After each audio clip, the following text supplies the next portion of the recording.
어르신 어디로 모실까요? 아이고, 잔말 말고 강변북로 쪽으로 빨리 출발해요. 빨리.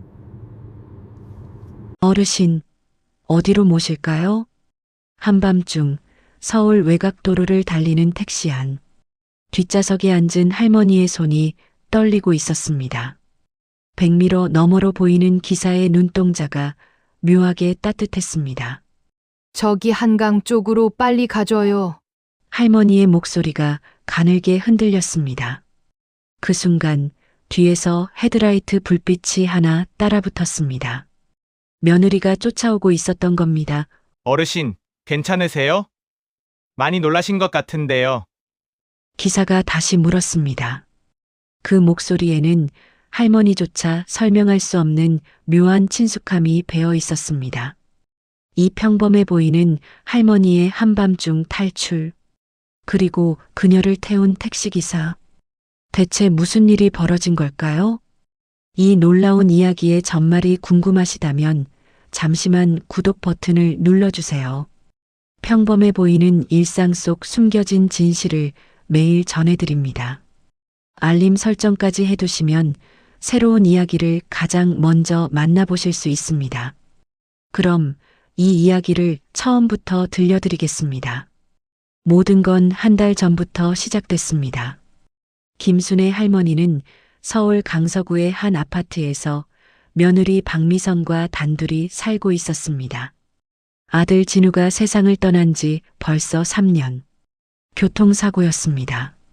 택시를 몰던 아들이 빗길에 미끄러져 그렇게 갑자기 떠나버렸습니다. 어머니, 아침 드세요.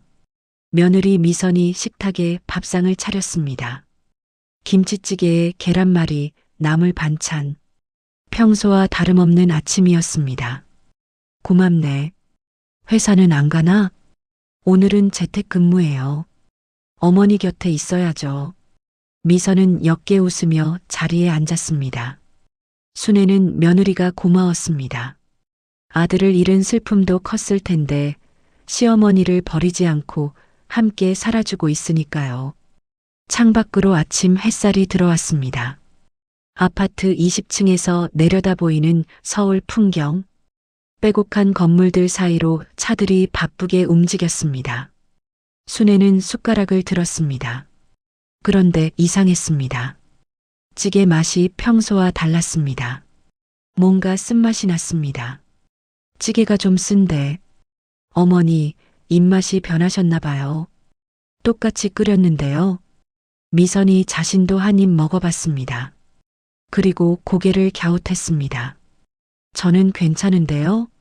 요즘 어머니 입맛이 예민해지신 것 같아요. 순애는 더 이상 아무 말하지 않았습니다. 나이가 드니 미각도 변하는 법이니까요. 식사를 마치고 순애는 거실 소파에 앉았습니다. 텔레비전을 켰습니다. 아침 드라마가 나오고 있었습니다. 하지만 집중이 안 됐습니다. 머리가 무겁고 눈꺼풀이 저절로 감겼습니다. 어머니, 좀 쉬세요. 요즘 피곤해 보이세요. 미선의 목소리가 들렸습니다. 순애는 그게 마지막으로 기억나는 소리였습니다.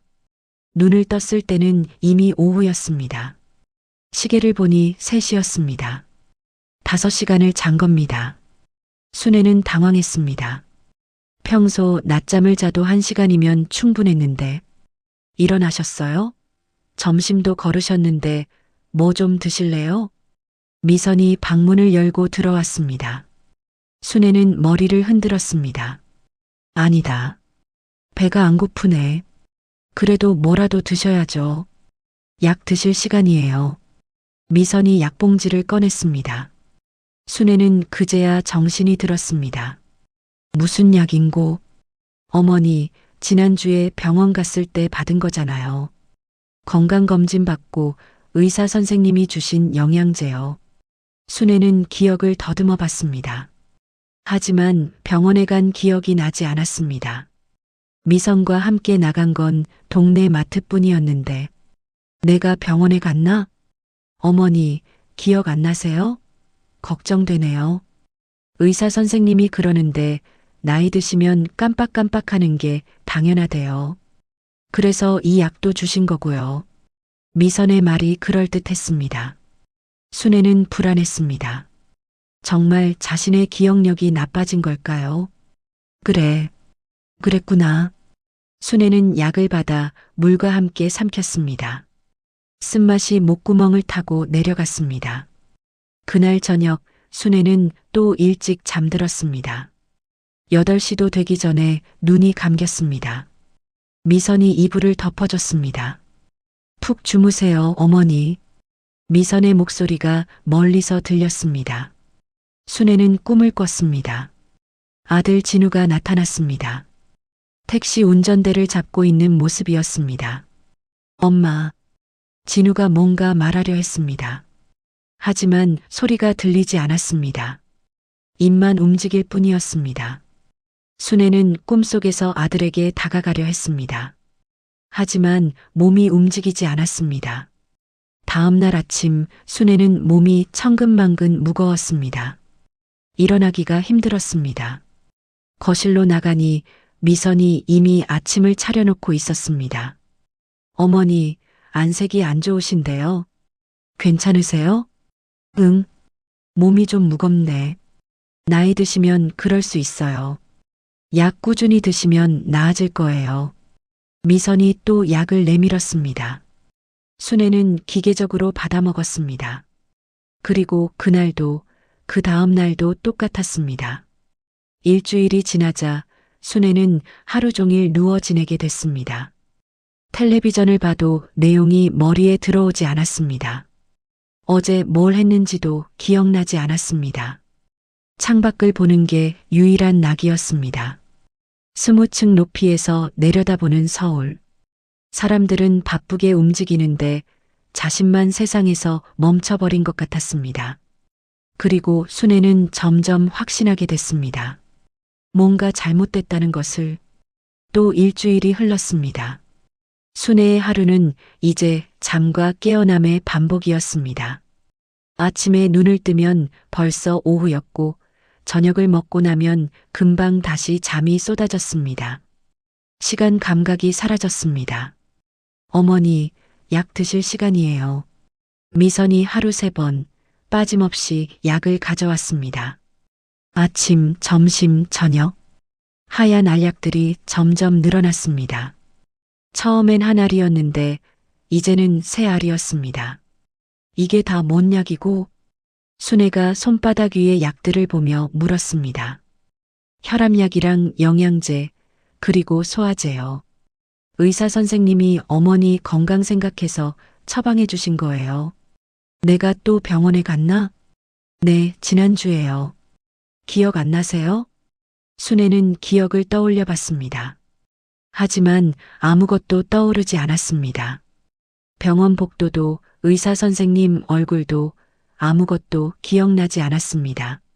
나 치매가 온 건가? 순애의 목소리가 떨렸습니다. 미선이 순애의 손을 잡았습니다. 아니에요, 어머니. 그냥 나이 드시면서 생기는 자연스러운 현상이에요. 너무 걱정 마세요. 미선의 손은 따뜻했습니다. 하지만 그 눈빛은 묘하게 차가웠습니다. 순애는 그걸 느꼈지만 확신할 수 없었습니다. 그날 오후 순애는 거실 소파에 누워 있었습니다. 텔레비전에서는 뉴스가 나오고 있었습니다. 하지만 내용이 귀에 들어오지 않았습니다. 문득 현관 쪽에서 소리가 들렸습니다. 누군가 방문한 모양이었습니다. 순애는 고개를 들었습니다. 언니, 오랜만이야. 여자 목소리였습니다. 미선의 동생인 것 같았습니다. 왔어? 들어와. 미선이 현관문을 열어주는 소리가 들렸습니다. 순애는 인사를 해야 하나 싶어 일어나려 했습니다. 하지만 몸에 힘이 없었습니다. 어머니는 주무시고 계셔. 요즘 계속 그러셔. 많이 안 좋아지셨네? 응. 의사가 그러는데 오래 못 가실 것 같대. 순애의 귀가 번쩍 뛰었습니다. 오래 못 간다니 그게 무슨 말입니까? 보험은? 동생의 목소리가 낮아졌습니다. 순애는 숨을 죽였습니다. 걱정 마. 다 준비했어. 수익자도 내 이름으로 바꿨고. 언니, 이거 나중에 문제 안 되는 거 맞지? 괜찮아. 어머니 상태가 워낙 안 좋으시니까 자연사로 처리될 거야. 약도 의사한테 정식으로 처방받은 거라 문제 없어. 순애의 온몸에 소름이 돋았습니다. 지금 며느리가 무슨 말을 하고 있는 겁니까? 자연사라니. 보험금이라니. 그래도 조심해. 혹시 모르잖아. 알아. 그러니까 너는 아무것도 모르는 거야. 알았지? 두 사람의 목소리가 점점 작아졌습니다. 거실을 지나 미선의 방으로 들어가는 모양이었습니다. 순애는 소파에 그대로 누워 있었습니다. 움직일 수가 없었습니다. 두려움 때문인지 약 때문인지 알 수 없었습니다. 며느리가 자신을 죽이려 하고 있었습니다. 천천히 조금씩 약으로. 1시간쯤 지났을까요? 미선의 동생이 돌아갔습니다. 순애는 눈을 감은 척했습니다. 어머니, 주무세요? 미선이 다가왔습니다. 순애는 대답하지 않았습니다. 숨소리만 고르게 내쉬었습니다. 휴. 미선이 한숨을 쉬었습니다. 그리고 다시 자기 방으로 들어갔습니다. 순애는 천천히 눈을 떴습니다. 손이 떨렸습니다. 아니, 온몸이 떨렸습니다. 도망가야 해. 그 생각뿐이었습니다. 하지만 어떡해요. 몸은 제대로 움직이지 않고 머리는 흐릿합니다. 전화를 할 힘도 없었습니다. 그날 저녁 미선이 또 약을 가져왔습니다. 어머니, 저녁 약이에요. 순애는 약을 받았습니다. 하지만 이번에는 입에 넣지 않았습니다. 어서 드세요. 물 여기 있어요. 미선이 재촉했습니다. 순애는 어쩔 수 없이 약을 입에 넣었습니다. 물을 마셨습니다. 하지만 약을 삼키지 않고 혀 밑에 숨겼습니다. 다 드셨죠? 응. 순애가 고개를 끄덕였습니다. 미선이 만족한 듯 방을 나갔습니다. 순애는 재빨리 약을 뱉어냈습니다. 손바닥에 올려놓고 자세히 봤습니다. 하얀 알약. 겉으로 봐서는 알 수 없었습니다. 순애는 약을 베갯잎 안쪽에 숨겼습니다. 그리고 결심했습니다. 오늘부터 약을 먹는 척만 하기로. 다음 날부터 순애는 약을 먹지 않았습니다. 매번 혀 밑에 숨겼다가 미선이 나가면 뱉어냈습니다. 하나, 둘, 셋. 약이 점점 모였습니다. 신기한 일이 벌어졌습니다.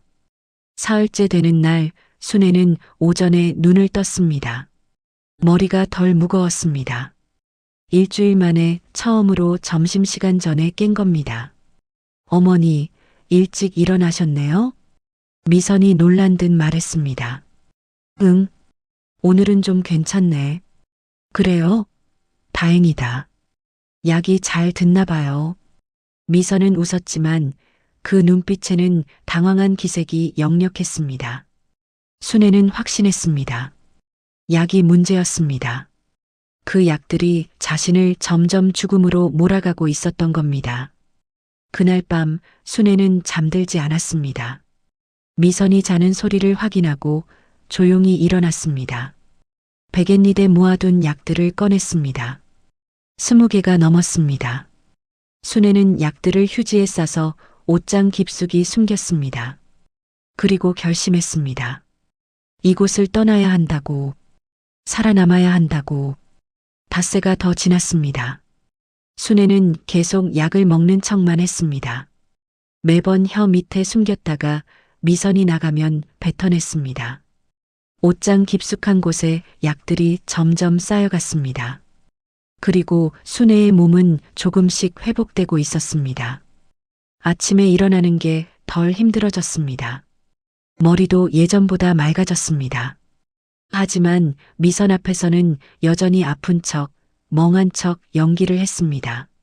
어머니, 오늘도 힘드세요? 응, 몸이 안 좋네. 순애는 일부러 힘없는 목소리로 대답했습니다.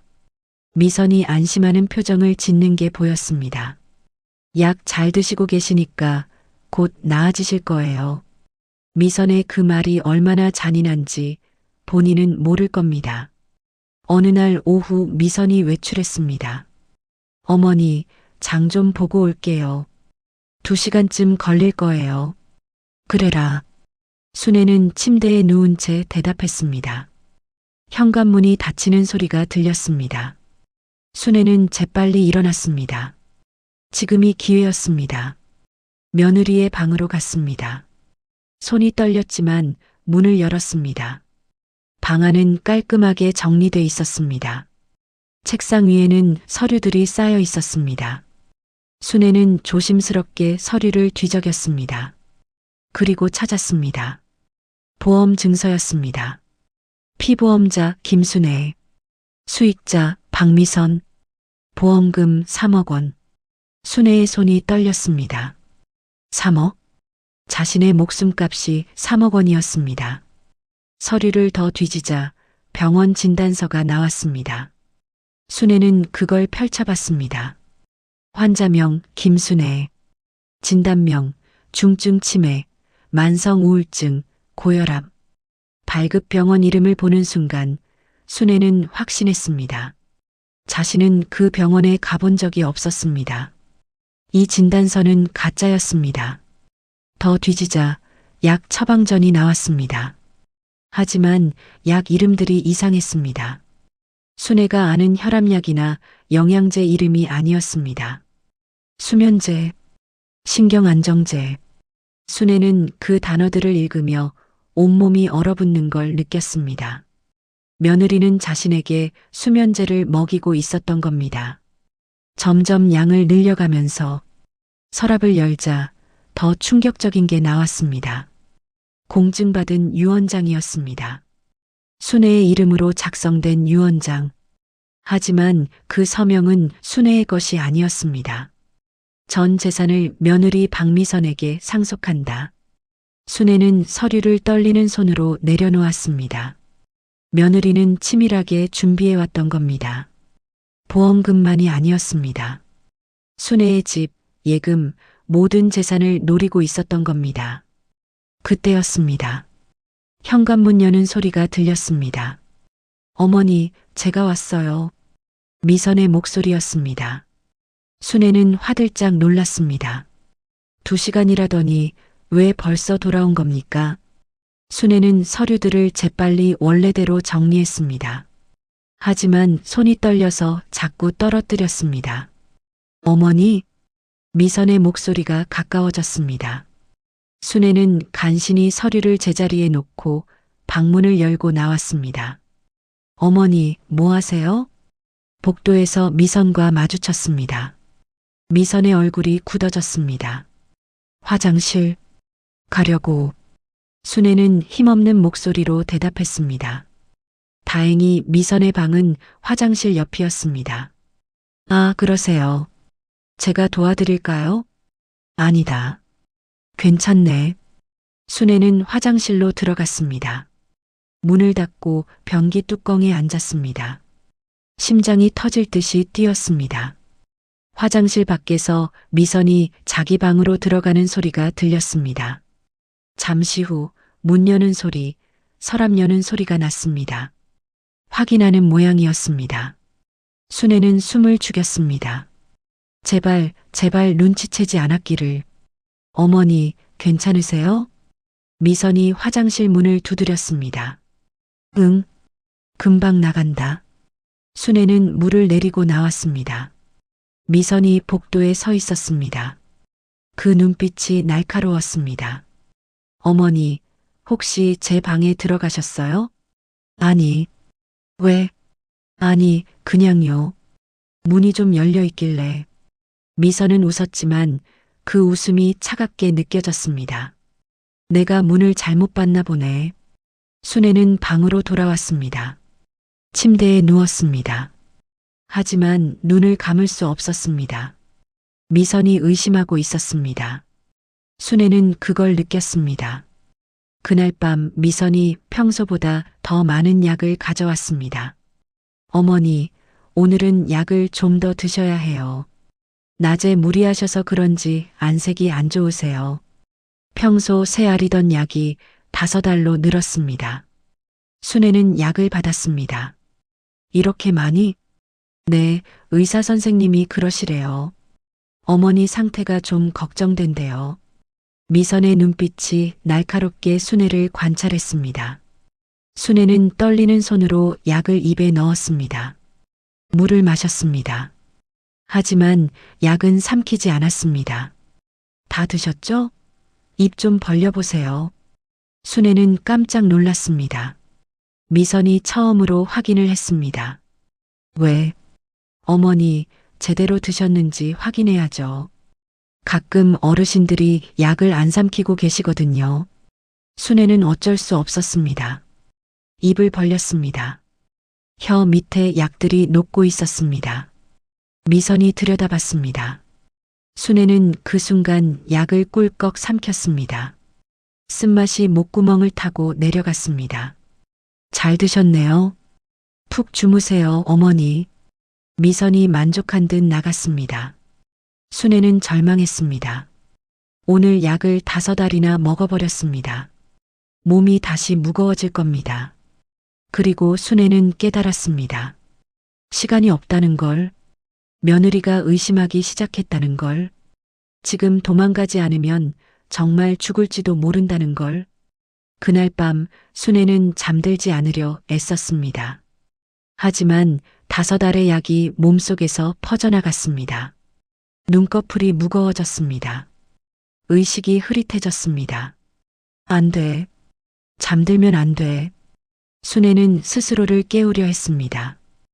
허벅지를 꼬집었습니다. 하지만 소용없었습니다. 약의 힘은 강했습니다. 얼마나 잠들었을까요? 순애는 깜짝 놀라 눈을 떴습니다. 시계를 봤습니다. 새벽 2시였습니다. 온몸이 무거웠습니다. 입안이 바짝 말랐습니다. 머리가 지끈거렸습니다. 하지만 순애는 이게 마지막 기회라는 걸 알았습니다. 조심스럽게 침대에서 일어났습니다. 다리에 힘이 없었지만 참았습니다. 옷장을 열고 외출복을 꺼냈습니다. 떨리는 손으로 옷을 갈아입었습니다. 작은 가방을 꺼냈습니다. 지갑, 신분증, 통장, 필요한 것만 챙겼습니다. 옷장 깊숙한 곳에 숨겨뒀던 약들도 봉지에 담아 넣었습니다.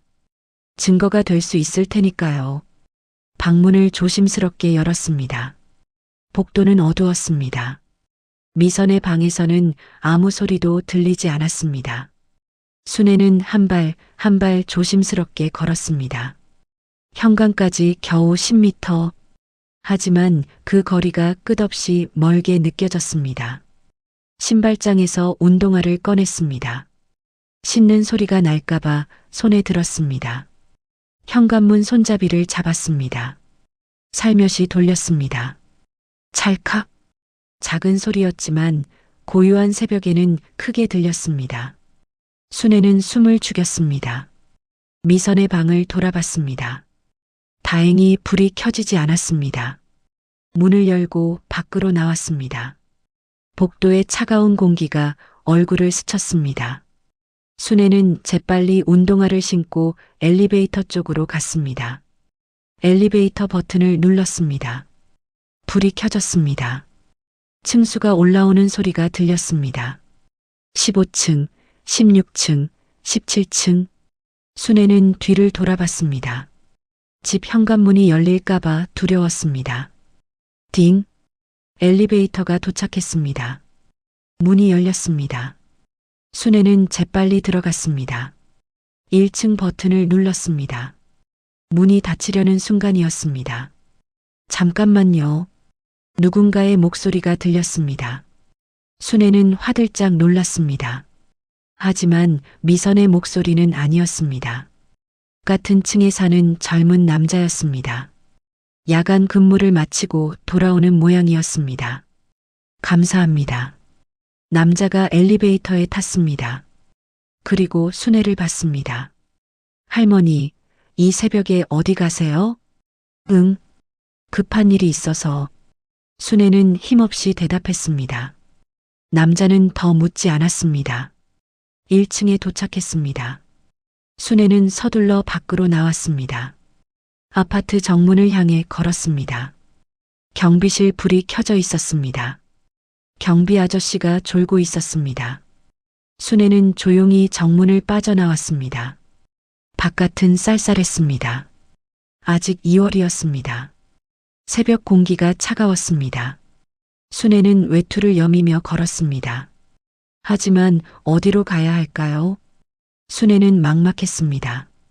친척도 친구도 없었습니다. 아들이 죽고 나서 모든 관계가 끊어졌습니다. 큰 길로 나왔습니다. 차가 거의 없었습니다. 가로등 불빛만이 밤을 밝히고 있었습니다. 그때였습니다. 뒤에서 차 소리가 들렸습니다. 순애는 돌아봤습니다. 승용차 한 대가 빠르게 다가오고 있었습니다. 차가 순애 옆을 지나쳐 멈췄습니다. 순애는 심장이 철렁했습니다. 혹시 미선이 쫓아온 걸까요? 차 문이 열렸습니다. 미선이었습니다. 어머니, 대체 어디 가시는 거예요? 미선이 차에서 내렸습니다. 얼굴이 일그러져 있었습니다. 나는. 순애는 뒤로 물러섰습니다. 미선이 다가왔습니다. 새벽에 무슨 짓이세요? 어머니, 치매가 심해지셨어요. 빨리 집으로 돌아가요. 미선이 순애의 팔을 잡았습니다. 힘이 셌습니다. 싫어. 놓아. 순애가 처음으로 소리쳤습니다. 미선이 깜짝 놀랐습니다. 어머니가 지금 정신이 없으신 거예요. 집에 가서 약 드셔야 해요. 난 안 가. 너 나 죽이려고 하잖아. 순애의 목소리가 떨렸습니다. 미선의 얼굴이 굳어졌습니다. 무슨 소리를 하시는 거예요? 제가 왜 어머니를. 알아. 다 알아. 보험금, 유언장, 수면제 다 봤어. 순애가 외쳤습니다. 미선의 표정이 변했습니다. 당황한 기색이 역력했습니다. 어머니, 언제? 놓으라고. 순애가 팔을 뿌리쳤습니다. 하지만 힘이 없었습니다. 미선이 더 세게 잡았습니다.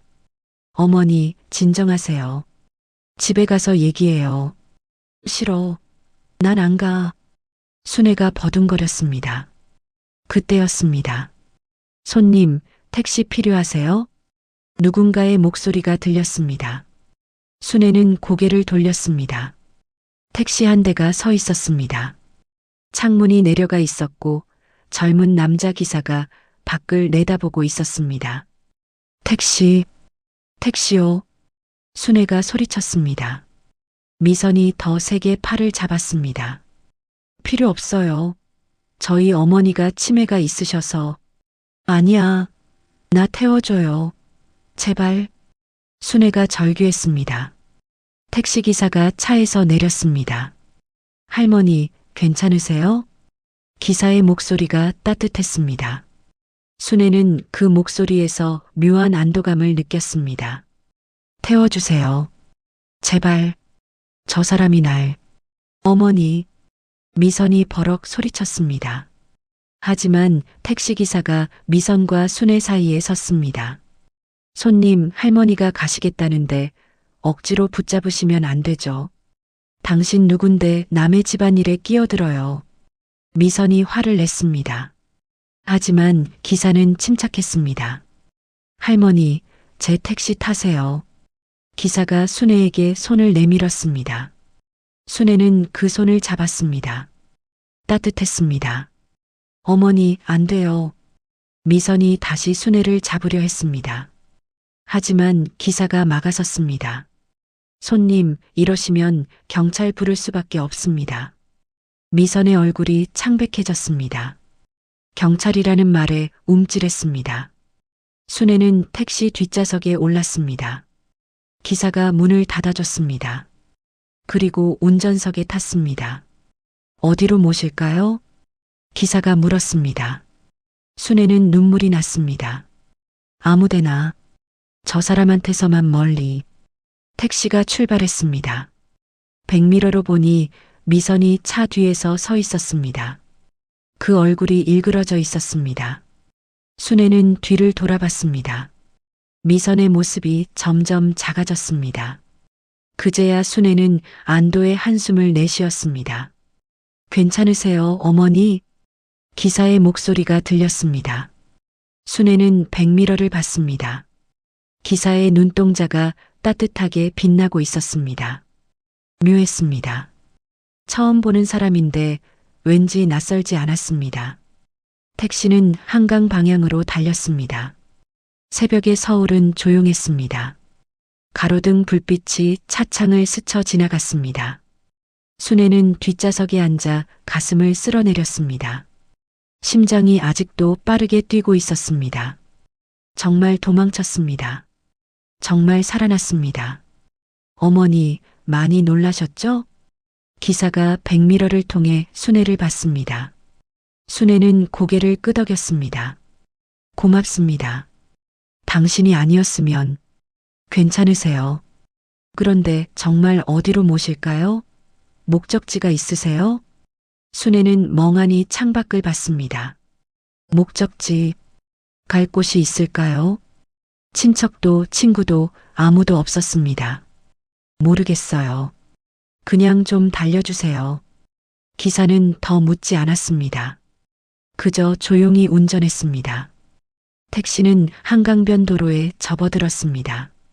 강물이 어둠 속에서 흐르고 있었습니다. 아까 그 여자분은 며느리분이신가 봐요? 기사가 조심스럽게 물었습니다. 순애는 한숨을 쉬었습니다. 네, 제 며느리예요. 아니, 이제는 모르겠네요.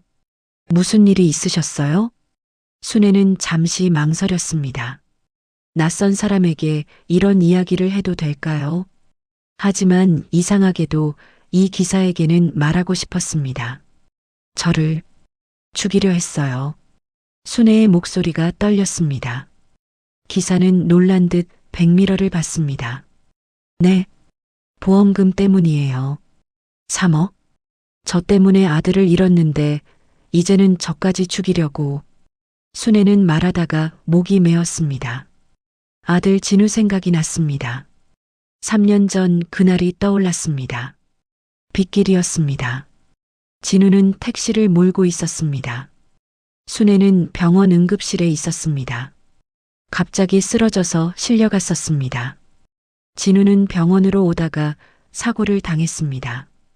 빗길에 미끄러진 트럭을 피하려다 가드레일을 들이받았습니다. 그 자리에서 즉사했습니다. 순애는 그날 이후 자신을 용서할 수 없었습니다. 자신 때문에 아들이 죽었다고 생각했습니다.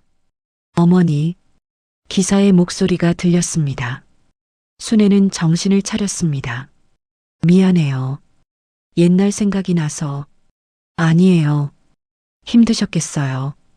기사의 목소리가 이상하게 떨리는 것 같았습니다. 순애는 백미러를 봤습니다. 기사의 눈가가 촉촉해 보였습니다. 기사님도 무슨 일 있으세요? 아니에요. 그냥 어머니 이야기가 가슴이 아파서. 택시는 계속 달렸습니다. 한강대교를 지나 강남 쪽으로 향했습니다. 동쪽 하늘이 조금씩 밝아지기 시작했습니다. 어머니는 이제 어떻게 하실 거예요? 기사가 물었습니다. 순애는 한숨을 쉬었습니다. 모르겠어요. 경찰에 신고해야 하나? 그런데 증거가 있나? 순애는 가방을 열었습니다. 약봉지를 꺼냈습니다. 이것만 있어요. 며느리가 먹이던 약들. 수면제래요. 기사가 백미러로 약봉지를 봤습니다. 그걸 가지고 경찰서 가시면 되겠네요. 그런데 며느리가 벌써 다 없앴을지도 몰라요. 집에 있던 서류들, 가짜 진단서, 보험 증서. 제가 본 걸 알았으니까. 순애는 불안했습니다. 정말 경찰이 믿어줄까요? 며느리는 다 준비했을 겁니다. 오히려 순애가 치매 걸린 노인으로 몰릴지도 모릅니다. 어머니, 일단 안전한 곳으로 가세요. 급하게 생각하지 마시고. 기사의 목소리가 다정했습니다. 순애는 그 목소리에 위로를 받았습니다. 기사님, 참 착하시네요. 낯선 사람인데 이렇게 신경 써주시고. 아니에요. 당연한 거죠. 기사가 웃었습니다. 그 웃음소리가 묘하게 익숙했습니다. 순애는 가만히 기사를 봤습니다. 100m 너머로 보이는 옆 얼굴, 뭔가 느낌이 왔습니다. 기사님, 혹시 몇 살이세요? 32이요. 32. 진우가 죽었을 때 나이가 29이었습니다.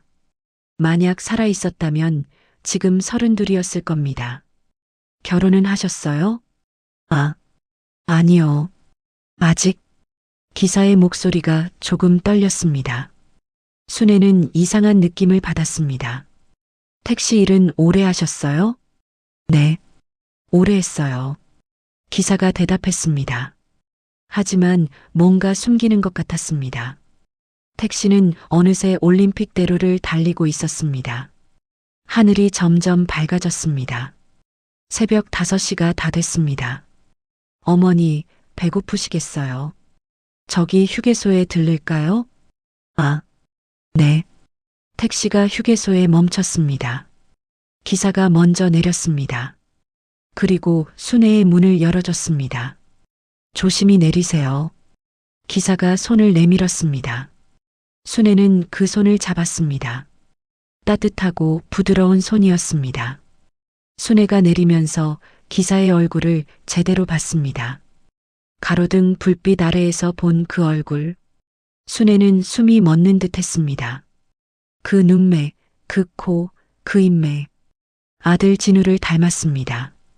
너무 닮았습니다. 어머니, 괜찮으세요? 기사가 걱정스럽게 물었습니다. 순애는 고개를 저었습니다. 네. 그냥 어지러워서. 앉아서 쉬세요. 제가 뭐 사올게요. 기사가 휴게소 안으로 들어갔습니다. 순애는 벤치에 앉았습니다. 손이 떨렸습니다. 착각일까요? 아들을 잃은 슬픔에 다른 사람을 아들로 착각하는 걸까요?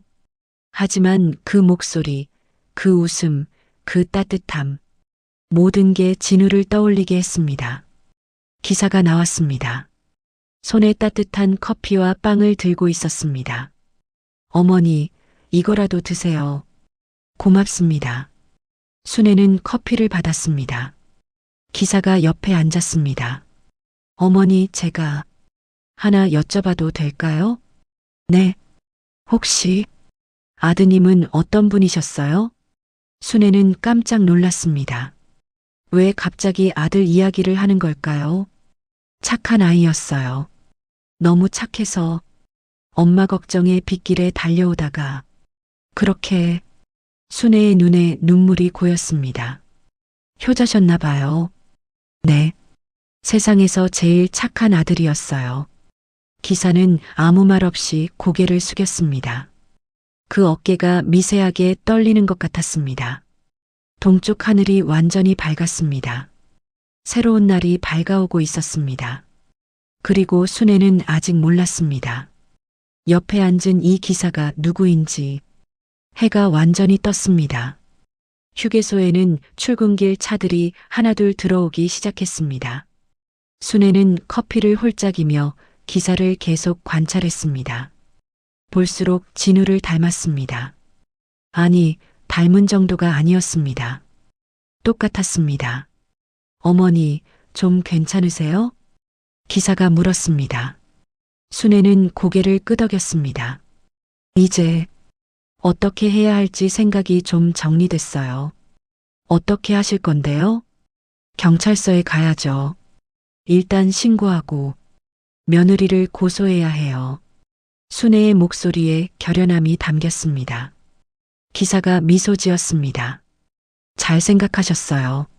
제가 경찰서까지 모셔다 드릴게요. 정말요? 고맙습니다. 근데 택시비가. 괜찮아요. 돈은 신경 쓰지 마세요. 기사가 손을 저었습니다. 순애는 미안했습니다. 하지만 고마웠습니다. 두 사람은 다시 택시에 올랐습니다. 기사가 시동을 걸었습니다. 어머니, 근데 며느리분이 왜 그런 짓을 하려고 했을까요? 돈이겠죠. 뭐? 순애는 씁쓸하게 웃었습니다. 근데 어머니, 며느리분은 직장이 있다고 하지 않으셨어요? 돈이 그렇게 필요했을까요? 기사의 질문에 순애는 생각에 잠겼습니다. 맞습니다. 미선은 회사를 다녔습니다. 월급도 받았습니다. 그런데 왜 굳이 시어머니를 죽여야 했을까요? 사람 욕심은 끝이 없나 봐요. 혹시 빚이 있었던 건 아닐까요? 기사의 말에 순애는 화들짝 놀랐습니다. 빚. 그러고 보니 며느리가 전화 통화할 때 뭐라고 했었나요? 조금만 더 기다려. 곧 끝날 거야. 그건 단순히 보험금을 기다린다는 뜻이 아니었을지도 모릅니다. 누군가에게 쫓기고 있었던 걸까요? 제가 너무 모르고 살았나 봐요. 며느리가 무슨 생각을 하는지. 순애는 한숨을 쉬었습니다. 기사는 조용히 운전했습니다. 택시가 강남경찰서 앞에 도착했습니다. 아침 8시였습니다. 어머니, 다 왔어요. 순애는 택시에서 내렸습니다. 경찰서 건물을 올려다봤습니다. 떨렸습니다. 하지만 해야 했습니다. 기사님, 정말 고마워요. 순애가 지갑을 꺼냈습니다. 하지만 기사가 손을 저었습니다. 괜찮다니까요. 어머니, 힘내세요. 아니에요. 받으세요. 새벽부터 지금까지. 순애가 돈을 내밀었습니다. 하지만 기사는 받지 않았습니다. 어머니, 전 괜찮아요. 그냥 어머니가 무사하신 게 중요해요. 기사의 목소리가 떨렸습니다. 순애는 이상함을 느꼈습니다. 기사님, 왜 그러세요? 우리 처음 본 사이잖아요. 기사는 대답하지 않았습니다. 그저 고개를 숙였습니다. 어머니, 들어가세요. 경찰이 도와줄 거예요. 순애는 고개를 끄덕였습니다. 경찰서 쪽으로 걸어갔습니다. 몇 걸음 가다가 뒤를 돌아봤습니다. 택시는 아직 그 자리에 있었습니다. 기사가 창문 너머로 순애를 보고 있었습니다. 순애는 손을 흔들었습니다. 기사도 손을 흔들었습니다. 그리고 택시가 천천히 출발했습니다. 순애는 경찰서로 들어갔습니다. 무슨 일로 오셨습니까? 경찰관이 물었습니다. 순애는 떨리는 목소리로 말했습니다. 신고하러 왔어요.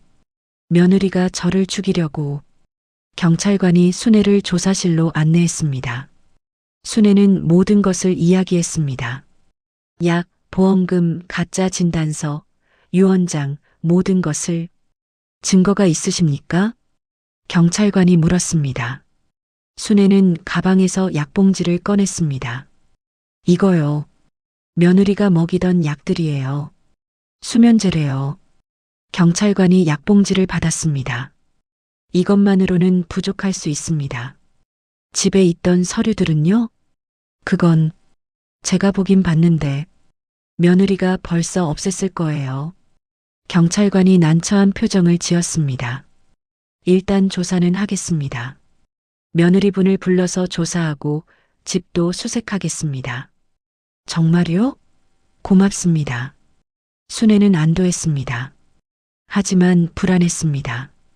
정말 며느리를 처벌할 수 있을까요? 조사는 2시간 넘게 걸렸습니다. 순애는 기억나는 모든 것을 말했습니다.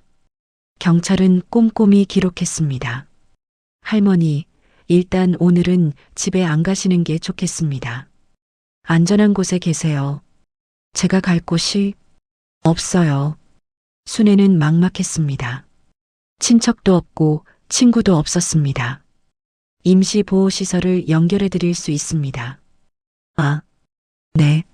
순애는 고개를 끄덕였습니다. 하지만 마음 한구석이 허전했습니다. 경찰서를 나왔습니다. 오전 11시였습니다. 햇살이 따사로웠습니다.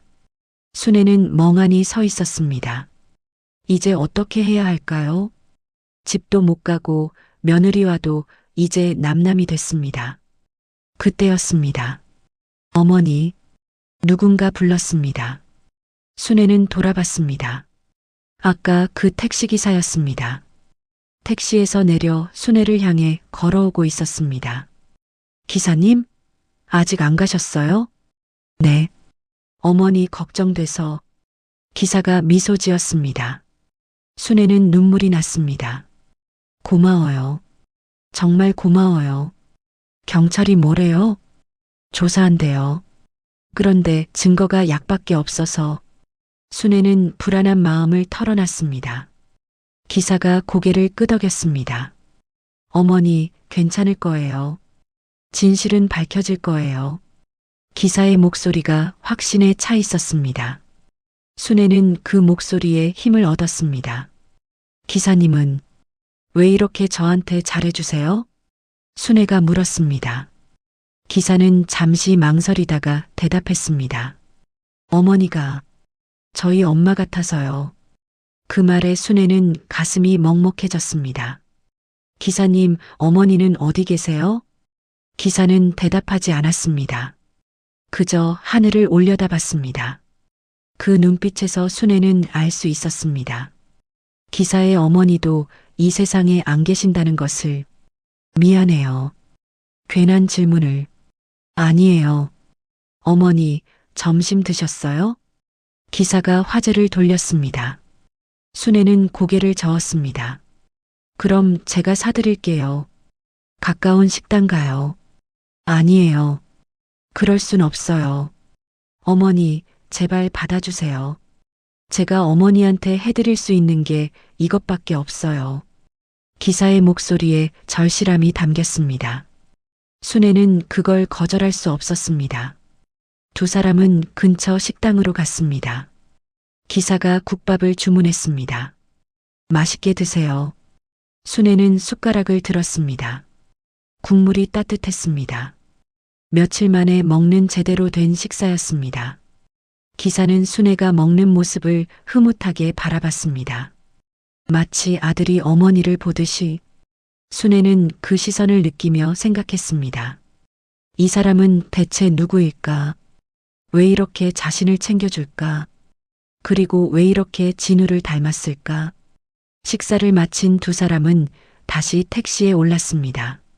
어머니, 이제 어디로 가실 건데요? 기사가 물었습니다. 순애는 한숨을 쉬었습니다. 경찰이 임시보호시설 간다고 했는데 그게 어딘지도 모르겠네요. 그럼 제가 한강공원으로 모셔다 드릴까요? 날씨도 좋은데 잠시 산책이라도 하시면서 생각 정리하세요. 그러면 좋겠네요. 택시는 한강공원으로 향했습니다. 점심시간이라 공원에는 사람들이 많았습니다. 산책하는 사람, 자전거 타는 사람, 돗자리 펴고 앉은 사람들. 두 사람은 벤치에 앉았습니다. 한강물이 햇살을 받아 반짝였습니다. 참 평화롭네요. 순애가 중얼거렸습니다. 기사가 고개를 끄덕였습니다. 어머니, 이제 괜찮아질 거예요. 고마워요, 기사님. 당신이 아니었으면 전. 순애의 목소리가 떨렸습니다. 기사는 순애를 바라봤습니다. 어머니. 기사의 목소리도 떨렸습니다. 뭔가 말하고 싶은 게 있는 것 같았습니다. 기사님? 순애가 기사를 똑바로 봤습니다. 그 순간 바람이 불었습니다. 기사의 머리카락이 흩날렸습니다. 그 얼굴, 햇살 아래에서 본 그 얼굴. 순애는 숨이 멎는 듯 했습니다. 진우였습니다. 분명히 진우였습니다. 어머니, 놀라지 마세요. 기사가 천천히 말했습니다. 순애는 말을 할 수가 없었습니다. 저, 진우예요. 그 말을 듣는 순간 순애의 눈에서 눈물이 쏟아졌습니다. 진우야. 네, 엄마. 기사가, 아니 진우가 순애의 손을 잡았습니다. 따뜻했습니다. 분명히 따뜻했습니다. 그런데, 어떻게, 넌 죽었잖아. 3년 전에 순애는 혼란스러웠습니다. 꿈을 꾸는 걸까요? 아니면 미쳐버린 걸까요? 엄마, 전 정말 죽었어요.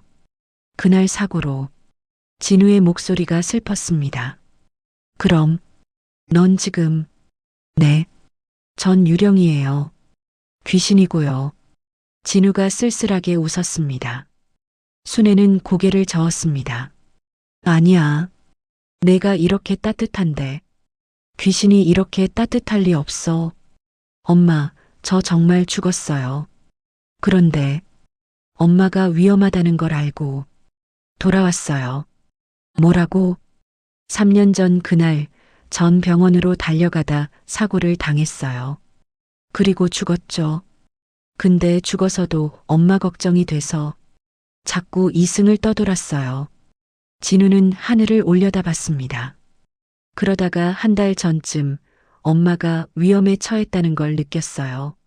며느리가, 미선이가 엄마한테 뭔가 나쁜 짓을 하고 있다는 걸.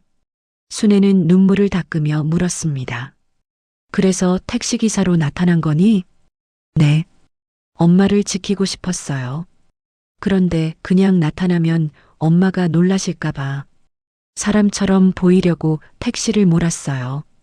그래서 오늘 새벽에 내가 도망칠 때, 네, 엄마가 집을 나서는 걸 봤어요. 그래서 바로 달려갔죠. 진우가 순애의 손을 꽉 잡았습니다. 엄마, 미안해요. 진작 알았어야 했는데 며느리가 그런 짓을 할 줄은 몰랐어요. 아니야. 내 잘못이 아니야. 순애는 진우를 꼭 안았습니다. 따뜻했습니다. 분명히 따뜻했습니다. 진우야, 정말 너구나. 정말 내가 맞구나. 네, 엄마. 저예요. 두 모자는 한참을 그렇게 안고 있었습니다. 지나가는 사람들이 이상하게 쳐다봤지만 두 사람은 신경 쓰지 않았습니다. 진우야, 그런데 넌 언제까지 여기 있을 수 있니? 순애가 걱정스럽게 물었습니다. 진우는 잠시 망설이다가 대답했습니다. 오늘까지요. 뭐, 해가 지면 전 다시 가야 해요. 원래 죽은 사람이 이승에 머무는 건 허락된 게 아니거든요. 특별히 엄마를 위해 하루만 허락받았어요. 순애의 얼굴이 창백해졌습니다. 그럼 오늘이 마지막이라는 거니? 네. 진우의 눈에도 눈물이 고였습니다. 엄마, 미안해요. 더 오래 있고 싶은데. 아니야. 이렇게라도 다시 만난 게 감사한 거지. 순애는 울었습니다. 하지만 웃었습니다. 아들을 다시 만났으니까요. 진우야, 그동안 보고 싶었어. 정말 보고 싶었어. 저도요, 엄마. 매일 엄마 생각했어요. 그날 내가 병원 오다가 사고 났을 때 엄마 때문이었잖아. 미안해. 정말 미안해. 순애는 그동안 참았던 죄책감을 쏟아냈습니다. 진우는 고개를 저었습니다. 아니에요, 엄마. 엄마 잘못 아니에요. 그건 그냥 운명이었어요. 하지만 엄마, 전 후회 안 해요. 엄마를 위해 달려가다 죽은 거, 효자로 살다 간 거, 자랑스러워요. 진우가 웃었습니다. 순애는 아들의 얼굴을 쓰다듬었습니다. 착한 내 새끼, 너무 착해서 탈이야. 두 사람은 한강을 바라봤습니다. 해가 서쪽으로 기울고 있었습니다. 엄마, 이제 경찰이 조사할 거예요. 며느리는 처벌받을 거고요. 그럴까? 네, 분명히요. 그리고 엄마 앞으로 잘 사세요. 건강하시고. 진우야. 엄마, 전 이제 편히 갈 수 있어요. 엄마가 안전하다는 걸 확인했으니까. 진우가 일어섰습니다. 해가 점점 지고 있었습니다. 벌써 가야 하니? 네. 해가 지기 전에 순애도 일어났습니다. 진우를 꽉 안았습니다. 진우야, 사랑해. 정말 사랑해. 저도 사랑해요, 엄마. 세상에서 제일. 두 사람은 한참을 안고 있었습니다. 해가 지평선 아래로 내려갔습니다. 하늘이 붉게 물들었습니다. 진우의 몸이 점점 투명해지기 시작했습니다. 엄마, 이제 정말 가야 해요. 진우야, 저승에서 편히 쉬어. 네, 엄마도 건강하세요. 오래오래. 진우의 모습이 점점 흐릿해졌습니다. 마지막으로 손을 흔들었습니다. 그리고 사라졌습니다. 순애는 혼자 서 있었습니다. 하지만 외롭지 않았습니다. 아들이 자신을 지켜줬다는 것을, 마지막까지 효자였다는 것을, 그걸 알았으니까요. 한 달이 흘렀습니다. 순애는 작은 원룸에서 새로운 삶을 시작했습니다. 경찰 조사 결과 며느리 박미선은 고의적 살인 미수로 기소됐습니다. 집에서 발견된 가짜 진단서, 위조된 유언장, 그리고 순애가 모아둔 수면제들, 모든 게 증거가 됐습니다. 미선의 휴대폰 통화 기록에서 사채업자와의 대화도 발견됐습니다. 2억 원이 넘는 빚이 있었습니다. 미선은 결국 모든 걸 자백했습니다. 순애는 그 소식을 들으면서도 마음이 편하지 않았습니다. 미운 마음보다는 안타까운 마음이 더 컸습니다. 아들이 사랑했던 여자였으니까요. 그래도 용서는 못하겠네. 순애는 창밖을 바라보며 중얼거렸습니다. 오늘은 진우의 3주기였습니다. 순애는 꽃을 사들고 추모공원으로 향했습니다. 진우의 묘 앞에 섰습니다. 비석에 새겨진 이름, 김진우, 사랑하는 아들. 진우야, 엄마 왔다. 순애는 꽃을 놓고 앉았습니다. 하늘이 맑았습니다. 너 덕분에 엄마 살았어. 고마워. 바람이 불었습니다. 마치 진우가 대답하는 것 같았습니다. 엄마는 이제 괜찮아. 작은 집이지만 혼자 살만해. 그리고 새로운 친구도 생겼어. 순애는 미소 지었습니다.